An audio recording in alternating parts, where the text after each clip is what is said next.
روزے میں بھی اللہ برکت کا معاملہ فرمائے. کہیے آمین. یہ سارا مضمون عمل الیوم واللیلہ میں بھی موجود ہے، حسن حسین میں بھی موجود ہے، حیات الصحابہ جلد 3 میں بھی موجود ہے، میری کتاب بکھرے موتی جلد 6 میں بھی موجود ہے، اور میری کتاب 26 صورتیں منتخب نئی 26 صورتیں اس میں بھی موجود ہے، الگ الگ لفظوں کے ساتھ. اس لیے ساری چیزیں الگ الگ جگہوں سے میں نے جمع کی ہیں، اسے دیکھ لیا جائے. اللہ تعالی ہم سب کے لیے روزے میں بھی برکت دے، ہمارے گھروں کو بھی اللہ وسیع کرے، اور ہمارے گناہوں کو بھی اللہ معاف فرمائے. لیکن دھیان سے پڑھنا ہے، دھیان سے پڑھنا ہے، دھیان سے پڑھنا ہے. اور وہ ہدیہ ہے بہت زبردست. اگر میں نے جو ہدیہ دیا اس پر عمل کر لیا آپ لوگوں نے، تو اللہ کی ذات سے امید ہے کہ آپ کی قیامت تک کے آنے والی نسلیں خوشحال ہو جائے گی. بے قیامت تک کے آنے والی نسلوں میں خوشحالی آ جائے تو اس سے بڑا ہدیہ کیا ہو سکتا ہے بھائی. اور وہ ہدیہ ہے سورہ اخلاص، یعنی قل هو اللہ احد کے پڑھنے کا. 2 چیزیں ہیں. قرآن شریف میں جتنے حروف ہیں ان حروف کی مقدار قل هو اللہ احد پڑھ کر اپنے لیے رکھ لو، تو مرنے کے بعد مجھے یاد کرو گی آپ. اوہو کتنا بڑا وظیفہ مل گیا، کتنی نیکیاں ہیں، اوہو کتنی نیکیاں ہیں. یہ چیز یاد آئے گی آپ کو مرنے کے بعد. اب قرآن میں کتنے حروف ہیں؟ کسی نے 3.5 لاکھ لکھے ہیں، کسی نے 4.5 لاکھ لکھے ہیں. میں سب کچھ چھوڑ دیتا ہوں کہ الگ الگ علماء کے اختلافات بہت ہیں اس کے اندر. میں نے بھی لکھے میری ترجمے ریاض القرآن کے اندر، لیکن بہت اختلافات علماء کے. میں راؤنڈ فگر پکڑ لیتا ہوں. اپنا کوئی بھی حساب کتاب کرنا تو راؤنڈ فگر پکڑا جاتا ہے، راؤنڈ فگر آچے. ہم لوگ ایسا ہی کرتے ہیں نا، راؤنڈ فگر تو راؤنڈ فگر آدمی کو یاد رہتا ہے. آپ یہ نیت کر لو کہ 5 لاکھ مرتبہ سورہ اخلاص کا وظیفہ کرنا ہے بس. دور ہے منزل مقصود مگر ہے تو صحیح، راہ کٹ جائے گی تو عزم سفر پیدا کر. ایک ڈاکٹر نہیں تھی.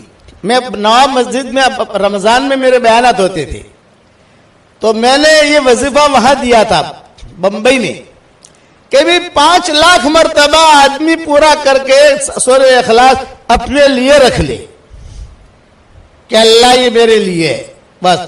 تو مرنے کے بعد اس کا اتنا زیادہ ثواب ملے گا. اس لیے کہ سورہ اخلاص کی جتنی فضیلتیں حدیث میں آئی ہے اتنی کسی صورت کی بھی نہیں آئی.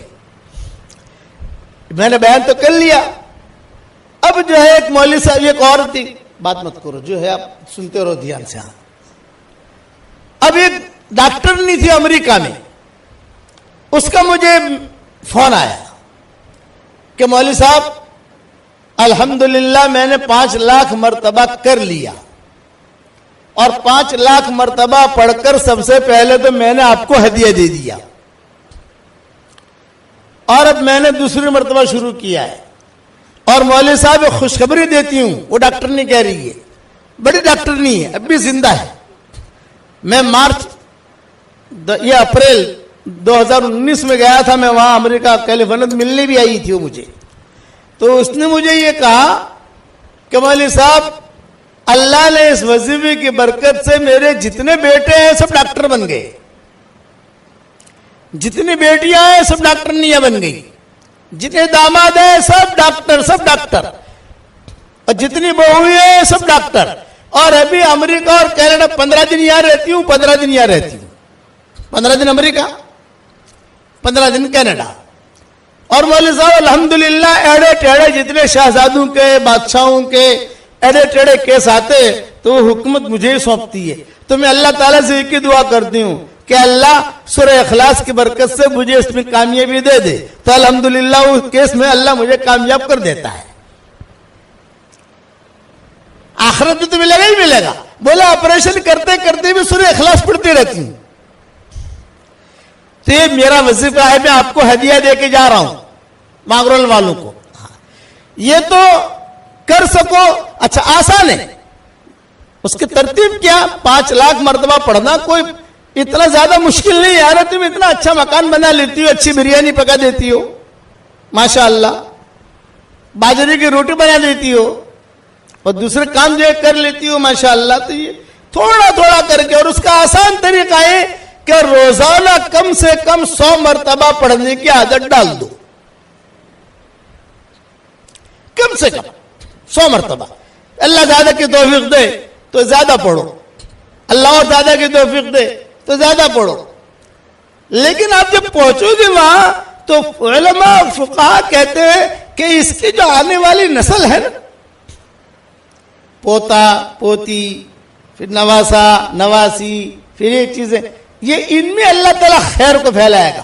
اب دعا مانگو اس کے بعد, اے اللہ سورہ اخلاص کی برکت سے میرا یہ کام کر دے, میرا یہ کام کر دے, میرا یہ کام کر دے. اللہ کام کرے گا. شادیاں نہیں ہوتی بچیوں کی.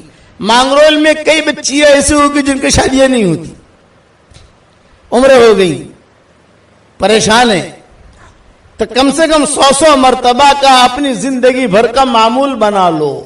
ہر مرتبہ, اور ایک پوائنٹ یہ ذہن میں رکھو, ہر مرتبہ بسم اللہ الرحمن الرحیم پڑھنا ضروری نہیں ہے. ایک مرتبہ پڑھ لیا کافی ہے. کھانا ہم جب شروع کرتے ہیں تو پہلی مرتبہ بسم اللہ الرحمن الرحیم پڑھتے ہیں.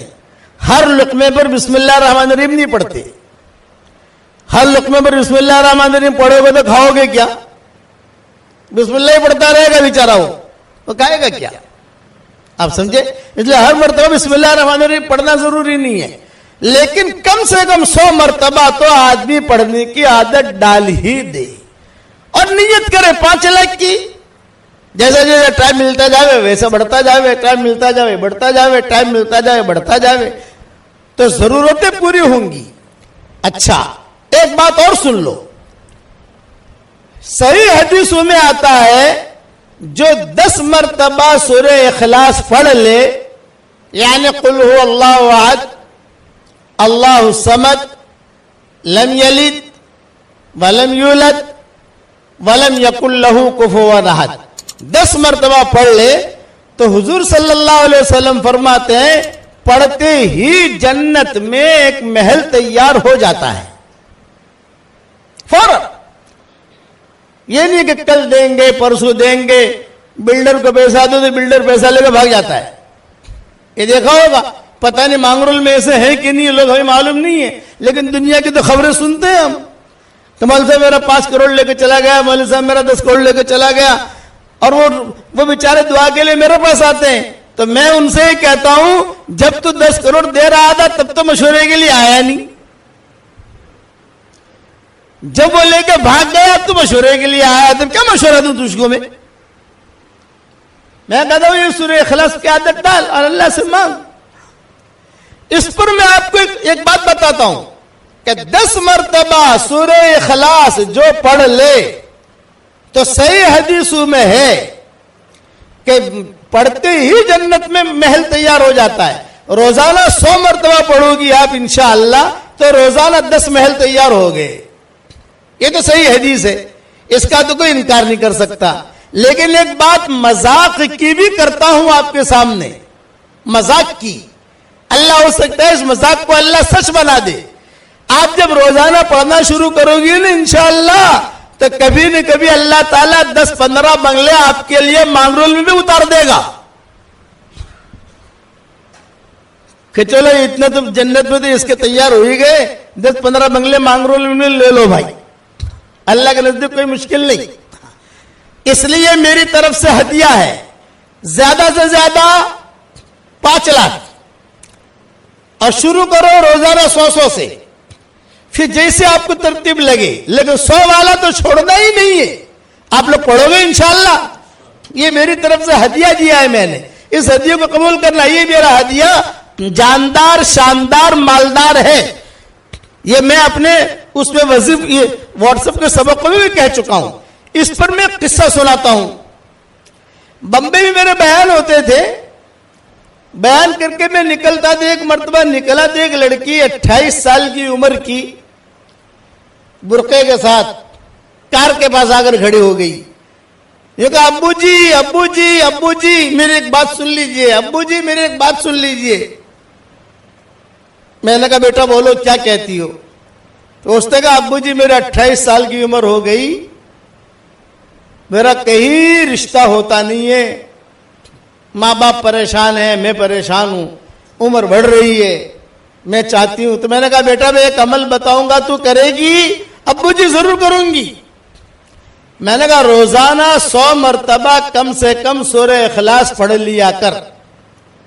ایک ساتھ پڑھنا ضروری نہیں ہے، کبھی 5 مرتبہ پڑھ لیا، کبھی 10 مرتبہ پڑھ لیا، کبھی 15 مرتبہ پڑھ لیا، چھاش بناتے بناتے پڑھ لیا، چائے بناتے بناتے پڑھ لیا، یا اگر ٹائم نہیں ملے تو ہر فرض نماز کے بعد، سنتوں کے بعد، نفلوں کے بعد 20 مرتبہ پڑھ لیا، تو 100 مرتبہ ہو گیا. اور اللہ تعالیٰ سے رشتہ مانگ، اور صرف رشتہ مت مانگنا، جو مانگے گی اللہ دے گا تجھ کو. ہاں ابو جی. پھر میں نے اس کو کہا کہ دیکھ بیٹا یہ میرا وظیفہ جو ہے نا جاندار شاندار مالدار وظیفہ ہے، اس کی پابندی کرنا. اس نے کہا ابو جی ٹھیک ہے، ہر مرتبہ بسم اللہ الرحمن الرحیم پڑھوں؟ میں نے کہا نہیں، ایک مرتبہ پڑھ لے کافی ہے، اور تو عمل کر، اللہ تعالیٰ تجھے نیک صالح رشتہ دے گا. اچھا میں روانہ ہونے لگا. اس نے کہا ٹھیک ہے ابو جی میں کرتی ہوں انشاءاللہ.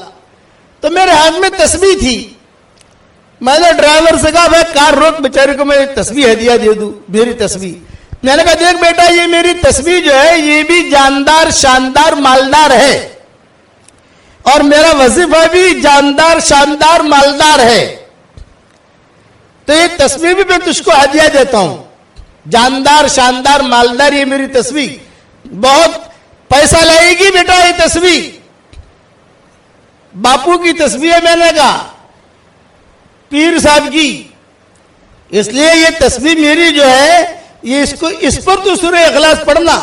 2 چیزیں میں نے کہا تیرے پاس جاندار شاندار مالدار ہو گئی، میری تسبیح بھی جاندار شاندار مالدار، اور سورہ اخلاص والا وظیفہ بھی جاندار شاندار مالدار، اس پر تو پڑھنا. یہ میں نے اس کو کہا. اب اس نے بیچاری نے تسبیح لی، اپنے سر پہ رکھی، آنکھوں سے لگائی، اور کہا کہ ابو جی بہت اچھا. تسبیح دکھاتی دکھاتی ابو جی نے جاندار شاندار مالدار تسبیح دی، ابو جی نے جاندار شاندار مالدار تسبیح دی، وظیفہ بھی دیا. یہ کہتی ہوئی چلی گئی. 1 سال کے بعد پھر میں گیا تو کار میں بیٹھ رہا تھا، وہی لڑکی کھڑی ہے، تسبیح بھی اس کے ہاتھ میں، اور ایک بچہ لے کر کھڑی ہے. وہ کہا ابو جی آپ کی تسبیح؟ ہاں. میں نے کہا الحمدللہ جاندار شاندار مالدار وظیفے سے اللہ نے میرا نکاح بھی کرا دیا، اور مجھے اللہ نے بیٹا بھی دے دیا، شوہر بھی اچھا دیا، اور اللہ نے مجھے بہت مال دیا. اتنا لمبا بہت کہا کہ جیسے اس کے بعد مال آسمان سے آ گیا ہو. بہت مال دیا اللہ نے. میں نے کہا مبارک.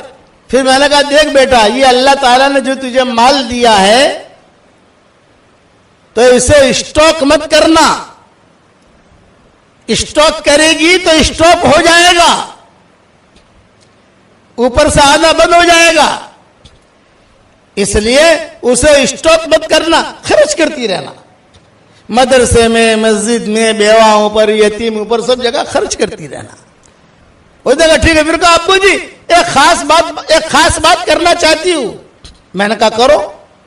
تو کہا کہ یہ ماشاءاللہ آپ کا وظیفہ اتنا جاندار شاندار مالدار ہے کہ میرے پاس کئی لڑکیاں آتی ہیں اور کہتی ہے کہ ارے حلیمہ، اس کا نام حلیمہ تھا، یہ کہا ارے حلیمہ تو اتنی اسمارٹ نہیں ہے، تیری شادی کیسے ہو گئی؟ ہم کتنی اسمارٹ ہے، ہماری شادیاں نہیں ہوتی. اب میں سمجھوں نہیں کہ اسمارٹ کا کیا مطلب. تو میرے بیٹے سے کہا، میں نے کہا بھائی اسمارٹ کا کیا مطلب؟ تو بیٹے نے کہا ابو جی بعد میں سمجھاؤں گا، آپ پہلے اس کی سن لو. تو اتنی اسمارٹ نہیں ہے، تیری شادی ہو گئی، ہم کتنی اسمارٹ ہیں، ہماری شادیاں نہیں ہوتی. تو میں ان کو کہتی ہوں یہ ابو جی کا وظیفہ میرے گھر پر آ، تو ان کو میں سورہ اخلاص پڑھواتی ہوں اور ان سے کہتی ہوں تمہیں سورہ اخلاص پڑھتی رہو. الحمدللہ ابو جی کئی لڑکیوں کی شادیاں ہو گئی. یہ ایک قصہ میں نے بیان کیا. اس قسم کے قصے بہت ہیں. اس لیے اب جب مانگرول میں آیا ہوں, آپ روزانہ میرا سبق سنتی ہو تو میں آپ کو کچھ نہ کچھ ہدیہ تو دوں گا نا. اس لیے 5 لاکھ والا ہدیہ دیا ہے. کسی مولوی صاحب سے زیادہ پوچھنا مت. اگر مولوی صاحب سے پوچھنے جاؤں گے نا, وہ کہیں گے کون سے حدیث سے, بولے باپو نے دیا ہے. بولے باپو جانے اور اللہ جانے. تم تو پڑھنا, فائدہ ہی فائدہ ہے. حشر کے میدان میں نیکیاں زیادہ ہو جائے تو مجھے دے دینا, ٹینشن مت لینا. کہ سورہ اخلاص میں اللہ نے کرنٹ بہت رکھا ہے. ایک صحابی تھے حضور صلی اللہ علیہ وسلم کے زمانے میں, ان کا نام تھا معاویہ ابن معاویہ لیثی انصاری. ان کا انتقال ہو گیا مدینہ منورہ میں. اس وقت مدینہ منورہ میں کوئی نہیں تھا, خالی تھا مدینہ. حضور صلی اللہ علیہ وسلم تبوک میں تھے. اب ان کا جنازہ کی نماز پڑھنے والا کوئی ہے ہی نہیں, بوڑھے لوگ ہیں, پورا مدینہ خالی ہے. تو حضرت جبریل آئے حضور صلی اللہ علیہ وسلم کے پاس تبوک, اور یہ فرمایا کہ حضرت وہ معاویہ ابن معاویہ لیثی انصاری کا انتقال ہو گیا ہے مدینہ میں, تو آپ فرمائیں. تو ان کا جنازہ ہم لے کر مدینہ سے تبوک آئیں اور یہاں آپ جنازہ پڑھ لیں, یا اگر آپ کہیں تو ان کا جنازہ ہم وہیں پڑھ لیتے ہیں اور دفن کر دیتے ہیں. مدینہ منورہ سے تبوک 800 کلومیٹر ہے. آپ نے فرمایا نہیں جنازہ یہاں لاؤ. چنانچہ مدینہ منورہ سے وہ جنازہ فرشتے لے کر آئے. 1 سیکنڈ میں 2 سیکنڈ میں وہ اڑا دھڑام سے جو ٹپکا دیا وہ حضور کے سامنے. حضور صلی اللہ علیہ وسلم نے جنازے کی نماز پڑھی تبوک میں. مدینہ سے 800 کلومیٹر کا فاصلہ. نماز پڑھنے کے بعد پھر جبریل نے پوچھا, حضرت اگر آپ اجازت دیں تو ان کو یہی دفن کر دیں تبوک میں, یا بقی میں دفن کریں؟ آپ نے فرمایا نہیں بقی میں لے جاؤ, وہاں دفن کرو. جب فرشتے لے کر چلنے لگے تو آپ صلی اللہ علیہ وسلم نے حضرت جبریل سے پوچھا, جبریل اس کا اتنا اکرام کیوں ہوا؟ کبھی آدمی مرتا ہے دفن ہو جاتا ہے, جہاں مرتا ہے وہاں دفن ہو جاتا ہے, لیکن اتنا اکرام کہ فرشتے آئے, مدینہ سے فرشتے لے کر اس کا جنازہ یہاں آئے, یہاں میں نے جنازے کی نماز پڑھی, پھر جو ہے اس کو واپس لے گئے, بقی میں دفن کیا. اس کا اتنا اکرام, اتنی عزت, اتنا احترام کیوں ہوا؟ تو جبریل نے کیا کہا, مانگرول کے بیٹیوں دھیان سے سننا, مانگرول کی بہو دھیان سے سننا, مائیں بہنیں دھیان سے سننا. جواب دے رہے ہیں جبریل. حضور پوچھ رہے ہیں کہ اتنی عزت کیوں ہوئی اس کی؟ تو حضرت جبریل نے کہا, حضرت اس کی عزت اس وجہ سے ہوئی کہ یہ سورہ اخلاص بہت پڑھا کرتا تھا. یہ دلیل ہے اس سورت کی فضیلت کی کہ قل هو اللہ احد اللہ الصمد لم یلد ولم یولد ولم یکن له کفوا احد. یہ بہت پڑھا کرتا تھا, اس وجہ سے یہ عزت ہوئی ہے.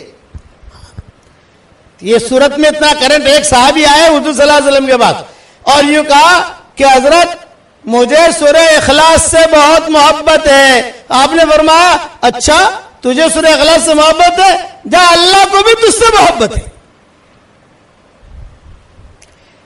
3 مرتبہ سورہ اخلاص پڑھو, پورا قرآن پڑھنے کے برابر ثواب ملتا ہے.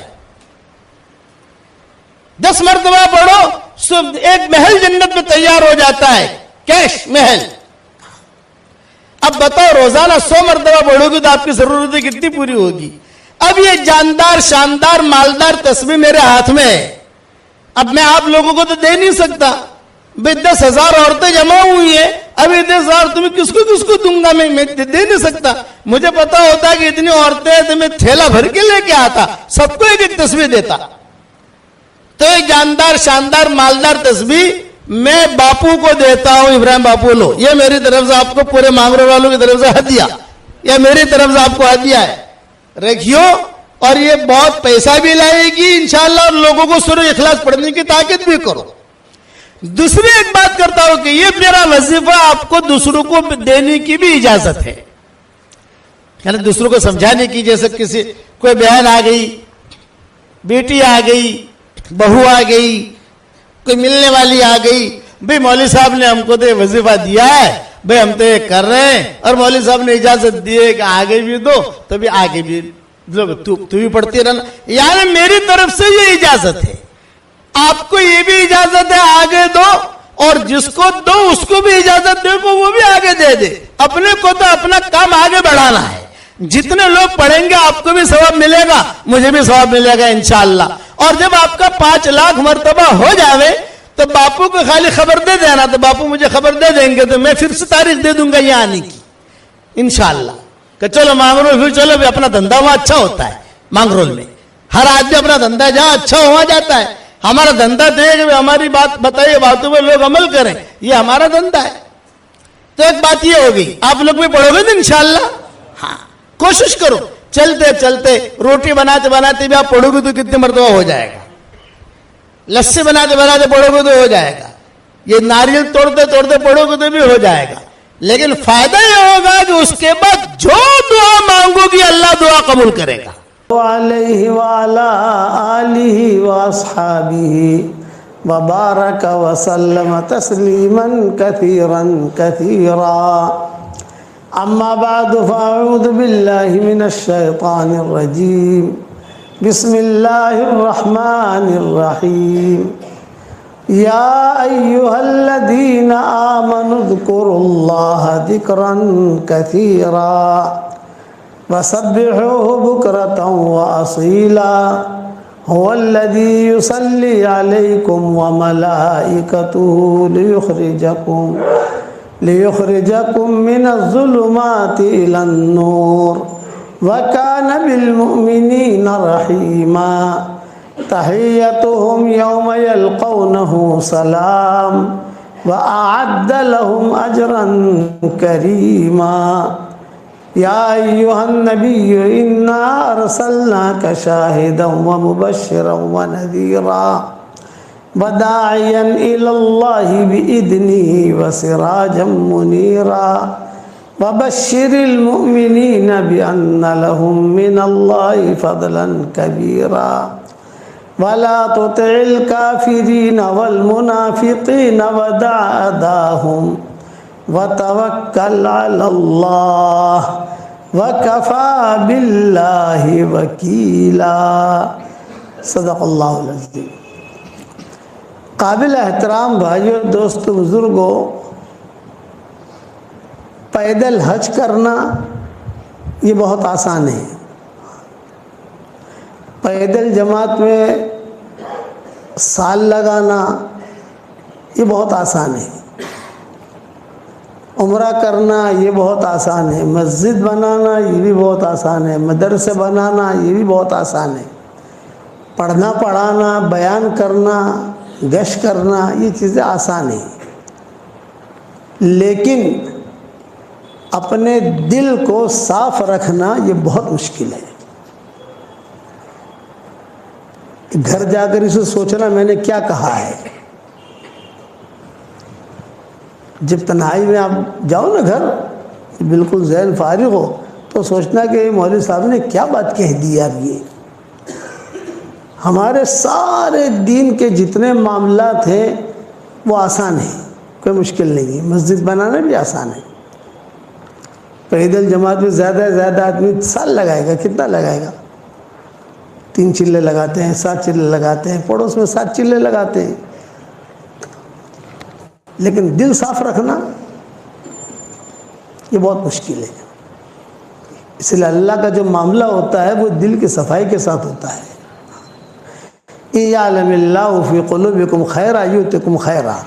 تمہارے دلوں میں خیر ہوگی تو ہم تم کو خیر دیں گے. بیوی بھی سوئی ہوئی ہے, شوہر بھی سویا ہوا ہے, اور دونوں کے دلوں کے اندر کچرا بھرا ہوا ہے, کہاں سے اللہ کی مدد آئے گی؟ کہ صاحب ہم مسجد میں نماز بھی پڑھ رہے ہیں اور ہمارے دل جو ہے تحسبهم جميعا وقلوبهم شتى, یہ قرآن میں ہے, تحسبهم جميعا وقلوبهم شتى. ان کو سب کو دیکھیں گے آپ کے بالکل جو ہے وہ ایسا اچھے طریقے سے بیٹھے ہوئے ہیں, نماز پڑھ رہے ہیں, سب پڑھ رہے ہیں, لیکن دلوں کے اندر اختلاف ہے, کس کے دل میں کیا, کس کے دل میں کیا, کس کے دل میں کیا. تو اللہ کا جو معاملہ ہوتا ہے وہ دل کے ساتھ ہوتا ہے. اسی لیے حدیث شریف میں آتا ہے کہ اللہ تعالیٰ تمہاری صورتوں کو نہیں دیکھتا, کہ تمہارے مال کو بھی نہیں دیکھتا کتنا مال ہے, لیکن ڈائریکٹ اللہ کی نگاہ انسان کے دل پر جاتی ہے. دل میں اگر گند بھری ہوئی ہے تو کوئی عبادت قبول نہیں ہوگی, اور دل صاف ہے تو عبادت بھی قبول ہوگی, دعا بھی قبول ہوگی. عشاء کی نماز ہم نے پڑھی اور دل کے اندر کچرا بھرا ہوا ہے, کسی کے بارے میں حسد ہے, کسی کے بارے میں بدگمانی ہے, کسی کے بارے میں کیا ہے, کسی کے بارے میں کیا ہے, تو کیا کہتے ہیں کہ نیکیاں مل جائیں گی. فرشتہ کیا لکھے گا کہ اس نے عشاء کی نماز پڑھ لی, فرض ادا ہو گیا, لیکن اس نماز پر جو نتیجہ نکلتا ہے وہ نہیں نکلے گا, وہ نہیں نکلے گا. اس لیے اس وقت میں یہ بنیادی چیز ہے کہ آدمی اپنے دل پر بھی محنت کرے. ظاہری نماز ہماری اچھی ہو, ہم فکر کرتے نہیں کرتے, رکوع برابر ہو, سجدہ برابر ہو, کپڑے ذرا پاک صاف ہوں, خوشبو ہو, خوش و خضو کے ساتھ نماز پڑھیں. اس سے زیادہ ضروری ہے کہ آدمی کا دل جو ہے صاف ہونا چاہیے. جس کے دل صاف ہوتے ہیں اس کو ہوائیں بھی سلام کرتی ہیں, اور جس کے دل میں کچرا ہوتا ہے تو خیر آ کر بھی چلی جاتی ہے. دروازے پر آئے گی خیر, لیکن دیکھے گا کہ ہاں ان کے دل کے اندر کچرا ہے تو خیر نکل جائے گی. کسی زمانے میں افغانستان میں حالات آئے تھے, آج سے 600-700 سال پہلے کا یہ قصہ ہے. زلزلے آئے. عام طور سے جہاں پہاڑ ہوتے ہیں وہاں زلزلے نہیں آتے, عام طور سے یہ اللہ کا نظام ہے کہ وہاں زلزلے کم آتے ہیں. جہاں پہاڑ زیادہ ہوں قریب وہاں زلزلے کم آتے ہیں. وہ پہاڑ جو ہے وہ زمین کو ہلنے سے وہ روک دیتے ہیں. تو وہاں پہاڑ بہت ہے, لیکن کچھ وہ حالات آئے ان پر 700 سال پہلے. کوئی لاوا پھٹا, آگ نکلی, اس میں پھر زلزلہ بھی آیا, کئی لوگ دائیں بائیں ہو گئے. تو ایک عورت اپنے چھوٹے بچوں کو لے کر وہاں سے پیدل تاشقند پہنچی. یہ سب بارڈریں ملی ہوئی ہیں, تاجکستان, ازبکستان, تاشقند, سمرقند, بخارا, ترمیز, نسائی, امام نسائی جہاں کے تھے, یہ ساری بارڈریں جو ہے ملتی ہیں. وہ بچ گئی ایک عورت اپنے بچوں کو لے کر. اس کا شوہر انتقال ہو گیا, اس کے ماں باپ مر گئے, بھائی بہن مر گئے. ابھی جان بچا کر اللہ حفاظت فرمائے. اس کو کہتے ہیں بوائق دہر, زمانے کا الٹ پھیر, کہ بیٹھا بیٹھا آدمی ہے اور اچانک جو حال آ گیا. اللہ حفاظت فرمایا. اس لیے حدیث میں دعا منگوائی کہ اللہم انی اعوذ بک من شر بوائق الدہر, اے اللہ زمانے کے الٹ پھیر سے تو میری حفاظت فرمانا. حدیثوں میں دعائیں آتی ہیں. میں نے میری کتاب اللہ کی پناہ میں یہ دعا بہت اہتمام سے لکھی ہے, اور شاید میں نے اس کے بارے میں سبق بھی دیا ہوگا, یاد نہیں ہے ابھی مجھے. جیسے ہمارے واٹس ایپ پر سبق آتے ہیں اس میں میں نے کسی جگہ پڑھوایا ہے لوگوں کو. تو یہ عورت چلتے چلتے اپنے جان بچا کر, بچوں کی جان بچا کر, میں کس پر سنا رہا ہوں یہ قصہ, دل کی صفائی. میرے والد صاحب رحمۃ اللہ علیہ فرماتے تھے کہ ایک مشرک ہے, اگر اس کا بھی دل صاف ہوگا نا تو سب سے پہلے اللہ اس کو ہدایت دے دے گا. یہ ابا فکر ہے مشرک, لیکن دل اگر صاف ہے اور یہ دل سے جو لوگوں کی خدمت کرنا سوچتا ہے، یہ کرتا ہے، تو سب سے پہلا کام اللہ کی طرف سے یہ ہوگا کہ اس کو ہدایت ملے گی، کار خیر کرنے کی توفیق ملے گی، آگے بڑھتا رہے گا وہ۔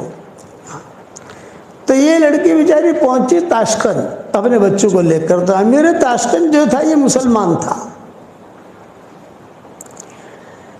سیدھی گئی وہاں پر، اور وہاں جا کر اس نے اس سے کہا کہ دیکھ میں جو ہے سید گھرانے کی ہوں، اور افغانستان سے چلتے چلتے چھوٹے بچوں کو لے کر آئی ہوں، میرا سارا گھر اجڑ گیا ہے، اور میں سید گھرانے کی ہوں، تو میری مدد کر۔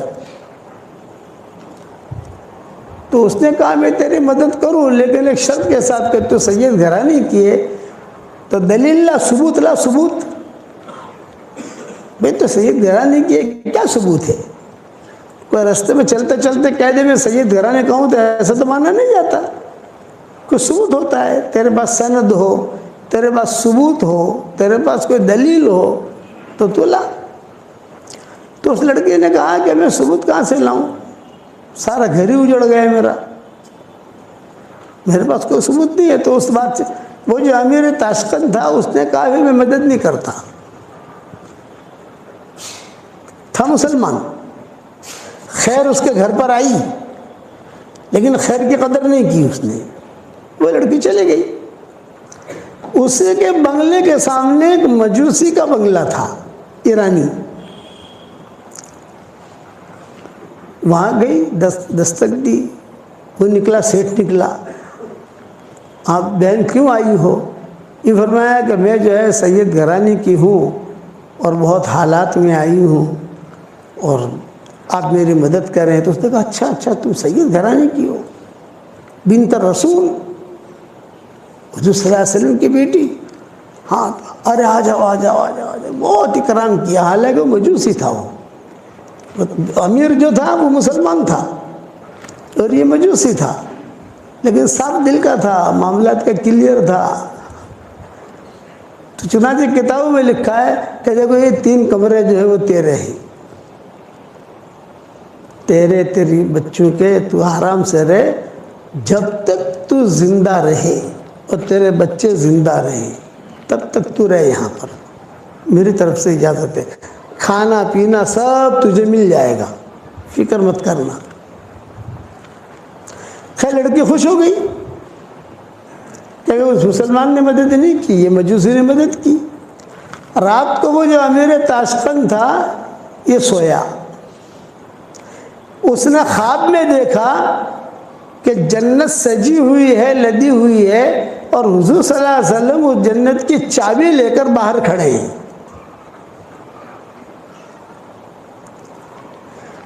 تو یہ امیر تاشقند جو مسلمان تھے گئے، کہا السلام علیکم یا رسول اللہ۔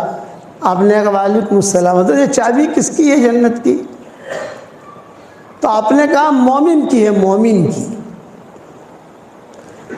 تو اس نے کہا میں بھی مومن ہوں۔ تو آپ نے کہا اچھا تو مومن ہے، دلیل لا، ثبوت لا، ثبوت، سند، کیا دلیل ہے کہ تو مومن ہے؟ جب آپ نے اتنا جملہ کہا خواب میں کہ تم دلیل لا، ثبوت لا، سند لا، وہ سمجھ گیا۔ پھر حضور صلی اللہ علیہ وسلم نے ڈانٹا اس کو خواب میں، میری بیٹی تیرے پاس آئی تھی اور کہا میں سید گھرانے کی ہوں، اور تو نے دلیل مانگی، ثبوت مانگا، سند مانگی، اور تو نے اس کی مدد نہیں کی، تو میں تجھے چابی کیسے دوں؟ تو مومن ہے، دلیل لا۔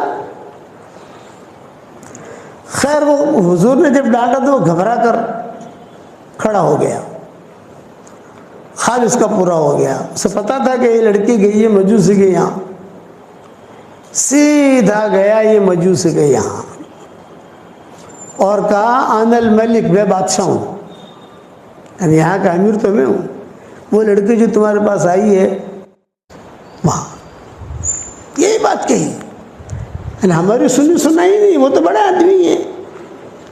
تو ساتھیوں نے کہا جو تم نے بات کہی ہے وہی بات تقی صاحب نے فلاں جگہ کہی۔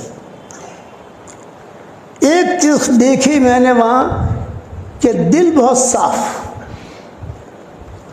اس لیے میرا یہ جملہ گھر جا کر بھی تھوڑا سا سوچنا کہ مولوی صاحب نے کیا کہا. یہ ہر کام آسان ہے، دل کو صاف رکھنا مشکل ہے، اور اللہ کی جو مدد آتی ہے وہ دل کی صفائی کے ساتھ آتی ہے.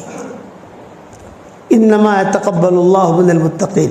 دل صاف ہوگا تو خیریں سلام کریں گی آپ کو.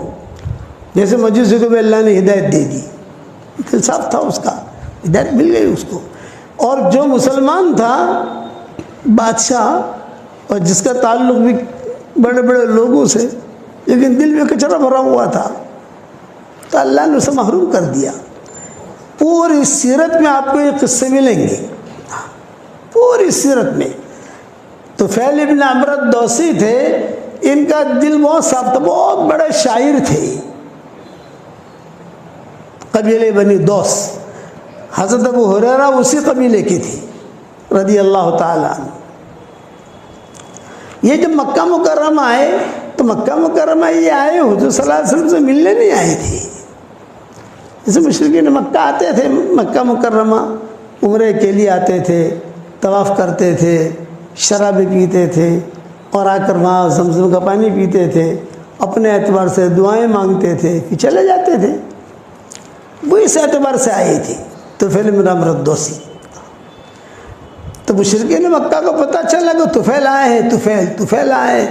بہت ہمارے علامہ اقبال کے سب معروف ہیں کہ علامہ اقبال کے اشعار، علامہ اقبال. ویسے ہی طفیل بن عمرو الدوسی تھے، عربوں میں اچھے اچھے اشعار پڑھتے تھے تو لوگ جو ہے وہ جھوم جاتے تھے. بڑے بڑے اچھے اشعار پڑھے، بہت اچھے اشعار پڑھے، اور پڑھو اور پڑھو اور پڑھو. یہ طفیل بن عمرو الدوسی، دل کے صاف، دل میں کوئی کچرا نہیں. یہ جب مکہ مکرمہ پہنچے تو مشرکین مکہ نے دیکھا کہ ارے طفیل آئے، طفیل اتنا بڑا آدمی آیا ہے، بہت لبیب. ان کو کہتے تھے طفیل بن عمرو الدوسی کان شاعرا کان لبیبا، یہ ان کا نام تھا. کان شاعرا کان لبیبا، لبیب کا مطلب یہ بہت زیادہ عقل مند. معمولی اشارہ بھی سمجھ لے. تو مشرکین مکہ نے ان کو گھیر لیا اور گھیر کر یوں کہا کہ طفیل تم یہاں مکہ میں آئے ہو، لیکن تمہیں پتہ چلنا چاہیے ایک آدمی ہے جس کا نام محمد احمد ہے، وہ اپنے آپ کو کہتا ہے میں اللہ کا نبی ہوں، تو تم جو ہے اس کی بات مت سننا. اس کی بات میں اتنا جادو ہے کہ تمہارے شہر میں جادو نہیں ہے. تم جو اشعار پڑھتے ہو اشعار میں جادو نہیں ہے، بس اس کی بات تمہارے کان میں نہ پڑے. خوفنی، حدیث کو جملہ خوفنی، ڈرایا مجھے، بہت ڈرایا، بہت ڈرایا، اور میں ڈر بھی گیا. انسان جو ہے یہ تو کمزور ہے نا. کسی چیز کے بارے میں کچھ کہو کہ یہ کہ بکری کو دیکھنا مت، بکری کو دیکھنا مت، تیری بات تم چلاؤ تو لوگ یہ واقعہ دیکھنا چھوڑ دیں گے اس کو. انسان اثر لیتا ہے، جنات اثر نہیں لیتا. انسان جلد باز ہے، جنات جلد باز نہیں ہے. انسان جھگڑالو ہے، جنات جو جھگڑالو نہیں ہے. اسی لیے قرآن میں کہا وَكَانَ الْإِنسَانُ أَكْثَرَ شَيْءٍ جَدَلًا، انسان جھگڑالو. جنات کے بارے میں اللہ نے نہیں کہا یہ جھگڑالو ہے. وَكَانَ الْإِنسَانُ عَجُولًا، انسان جلد باز ہے. اِذَا مَسَّهُ الشَّرُّ جَزُوعًا وَإِذَا مَسَّهُ الْخَيْرُ مَنُوعًا. یہ انسان کی صفتیں بیان کی ہیں، جناتوں کی صفت بیان نہیں کی کہ ان کے یہاں جلد بازی نہیں ملے گی، ان کے یہاں جھگڑا نہیں ملے گا. بتھم بتھا تھوڑی بہت تو ہوگی، لیکن ہماری طرح جھگڑے نہیں ہوں گے کہ اس کو قتل کر دے، اس کو قتل کر دے، اس کا مال ہڑپ کر جاوے، اس کا مال ہڑپ کر جاوے. یہ چیز نہیں، اپنی زندگی گزاریں گے وہ. تو یہ انسان کے بارے میں کہا وَكَانَ الْإِنسَانُ أَكْثَرَ شَيْءٍ جَدَلًا. ان لوگوں نے جو مکہ والوں سے اتنا ڈرایا، اتنا ڈرایا. تو طفیل بن عمرو الدوسی کہتے تھے کہ مجھے اتنا ڈرایا یار، میں نے کبھی کسی کی برائی اتنی سنی نہیں جتنے انہوں نے حضور کے کیے. اور پھر اتفاق ایسا ہوا کہ حضور صلی اللہ علیہ وسلم تشریف لائے حرم میں، اور آپ نے نماز کی نیت باندھ دی. تو مشرکین مکہ نے کہا دیکھ وہ کھڑے ہیں، وہ کھڑے ہیں، وہ ہے محمد، وہ بات مت سننا، وہ کھڑے دیکھ.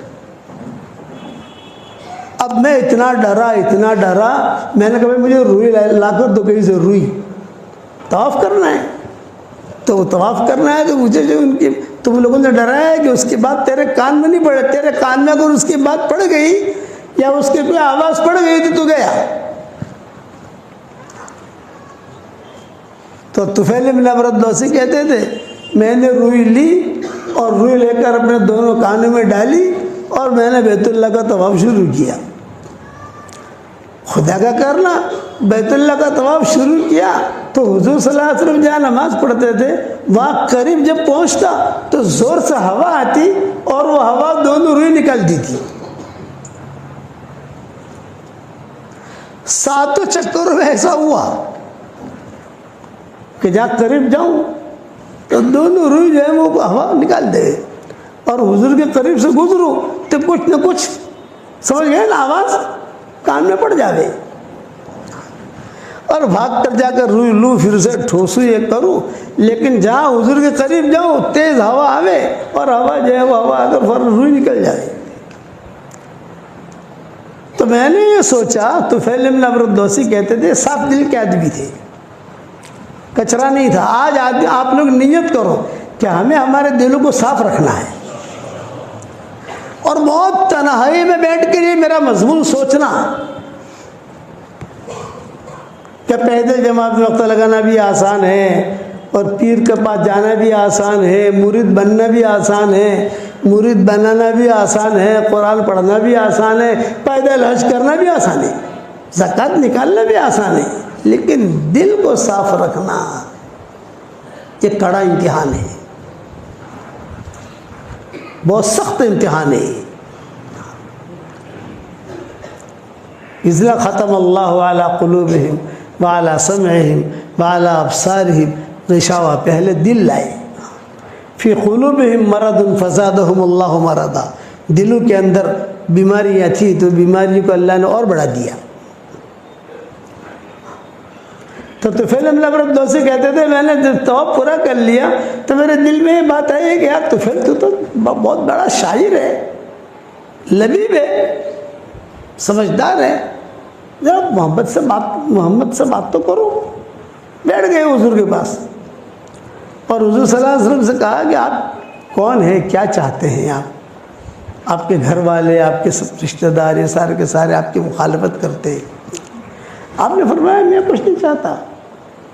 حضور صلی اللہ علیہ وسلم نے قرآن کی آیتیں پڑھنی شروع کی۔ قرآن تو قرآن ہے، قرآن ایسا کلام ہے کہ جس کا دل صاف ہوگا تو ڈائریکٹ دل پر اثر کرے گا، اور جس کے دل میں کچرا ہوگا وہ اس کا دل اثر کرے گا ہی نہیں۔ قرآن کا کوئی اثر نہیں ہوگا اس پر۔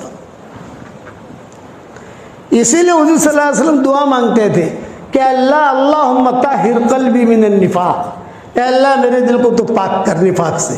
اب نبی منافق ہو سکتا ہے بھائی؟ مجھے دعا مانگتے تھے کہ اللہم طہر قلبی من النفاق، اللہم انی اسألک قلبا سلیما۔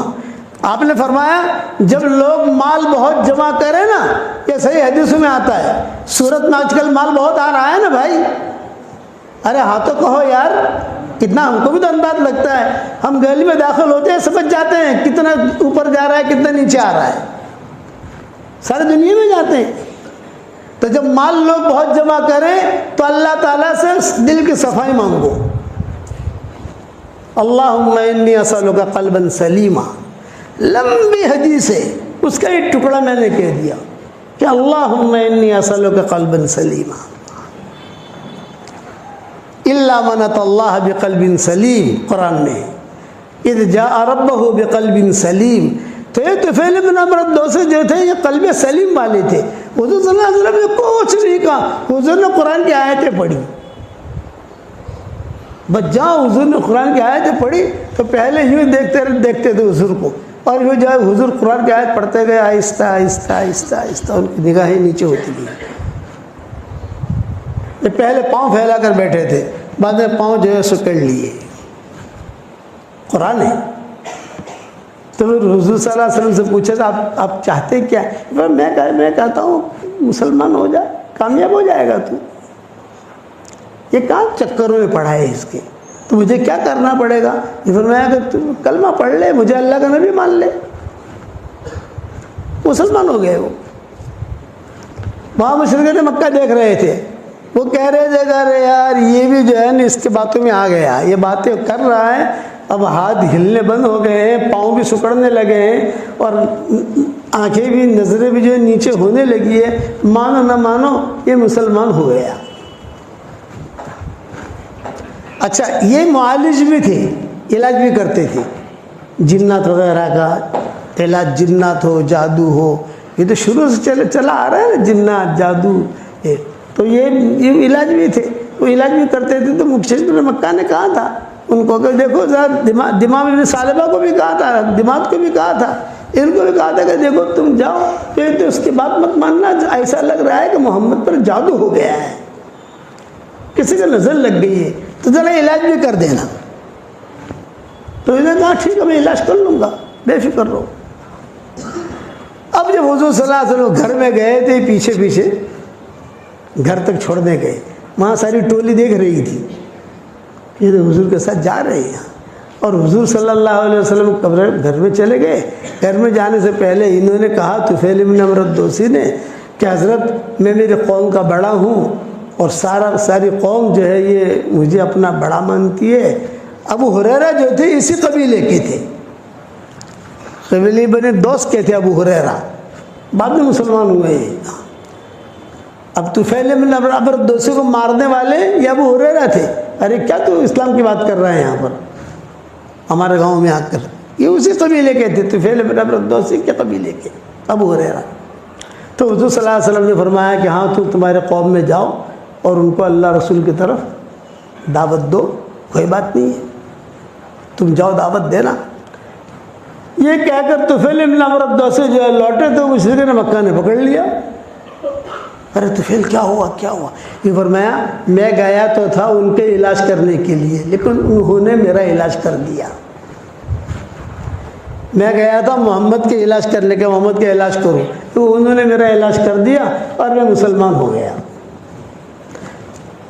تو مکہ والوں نے کیا کہا؟ ہمارا تمہارا کوئی جوڑ نہیں، کوئی بات نہیں، تمہارا تم سے دوست رکھنے کا مجھے کوئی فائدہ بھی نہیں ہے، یعنی مجھے تمہاری ضرورت بھی نہیں ہے، کوئی مسئلہ نہیں ہے۔ چلتے چلتے انہوں نے ایک بات حضور صلی اللہ علیہ وسلم سے پوچھی تھی، ایک بات فرمایا حضرت میں اپنے قوم کا بڑا تو ہوں، لیکن ایک مسئلہ ہے، وہ مسئلہ یہ ہے کہ میں وہاں جا کر دعوت دوں گا تو یہ لوگ پوچھیں گے کوئی نشانی بشانی ہے کہ نہیں، کچھ تو آپ دعا کر دیں کہ اللہ تعالیٰ کوئی نشانی دے دے مجھ کو۔ تو حضور نے دعا کے لیے ہاتھ اٹھائی، اللہم اجعل لہ آیہ، اللہم اجعل لہ آیہ، اے اللہ اس کو نشانی دے دے۔ فرشتوں نے آمین کہی، حضور نے آمین کہی، طفیل بن عمرو الدوسی نے آمین کہی، دعا قبول ہو گئی۔ طفیل بن عمرو الدوسی کہتے ہیں میں مشرکین مکہ میں اعلان کر کے نکلا، بھی میں تو مسلمان ہو گیا ہوں، میں تو جا رہا ہوں، تو کوئی بات نہیں۔ اب یہ روانہ ہوئے، اپنے قبیلے میں پہنچے، ان کا قبیلہ پہاڑوں کے بیچ میں رہتا تھا، یعنی ان کے قبیلے میں جانا ہو، داخل ہونا ہو تو جب پہاڑ سے اتر کر پھر نیچے جاؤ آپ تو ان کا قبیلہ ملے گا، سب کے گھر رہتے تھے وہاں، اور چاروں طرف پہاڑیاں۔ جب میں پہاڑی کے اوپر سے نیچے اترا تو اچانک میرے پیشانی سے نور نکلا، یہ طفیل کہتے تھے۔ اچانک میں گھبرا گیا، ارے کیا؟ اور میرا جو قبیلہ تھا یہ پورا کا پورا روشن ہو رہا ہے، جہاں دیکھوں وہاں روشنی، جہاں دیکھوں وہاں روشنی، یوں دیکھوں تو یوں روشنی، یوں دیکھوں تو یوں روشنی، یہ دیکھوں تو یوں روشنی۔ میں گھبرایا، پھر مجھے اچانک یاد آیا کہ ارے حضور صلی اللہ علیہ وسلم نے دعا مانگی تھی نا، اللہم اجعل لہ آیہ، کہ اللہ ایک نشانی دینا ہے اس کو، تو یہ نشانی ہے۔ تو میں نے اللہ سے کہا اللہم فی غیر وجہن، یہ حدیث کے جملے ہیں، اللہم فی غیر وجہن، کیا مطلب؟ اے اللہ یہ نشانی ہے، یہ تو میں نے حضور صلی اللہ علیہ وسلم سے کہی تھی، وہی دعا قبول ہوئے، لیکن اللہ پاک یہاں سے میرا یہ نور ہٹا دے، اس لیے کہ اس روشنی کو لے کر، اس نور کو لے کے میں جاؤں گا تو میری قوم کہے گی تو نے اپنا دھرم چھوڑا تھا، تیرا چہرہ بھی بگڑ گیا۔